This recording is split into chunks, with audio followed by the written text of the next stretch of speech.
So welcome for today's class of mathematics. Today let us discuss co-initial vectors. Okay.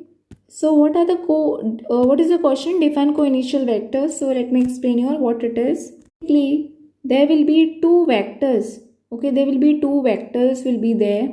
Two or more vectors. Okay, here these are the vectors. Vector A, vector B, vector C. Okay, these are the vectors and vector D. So these are the vectors, two or more vectors having the same initial point. So what is the initial point over here? Here is the initial point. So these are the vectors having the same initial point over here. So they are called as co-initial vectors. So you can write down. So you can write down two vectors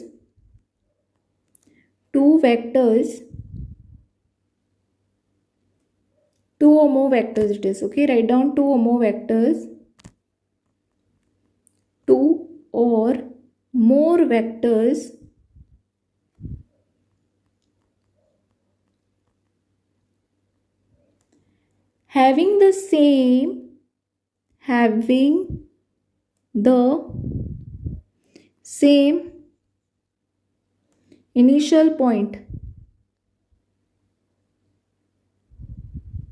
having the same initial point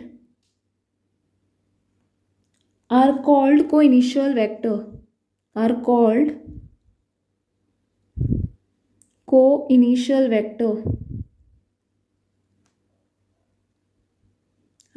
co-initial vectors.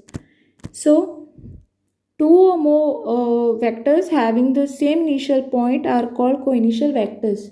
So I hope you have understood the definition of the co-initial vector. Now these are the vectors. With the help of the basic drawing I have showed you all.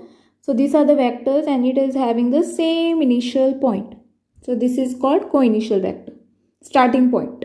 So I hope you all have understood and thanks for watching. If any doubts, queries, you can comment below.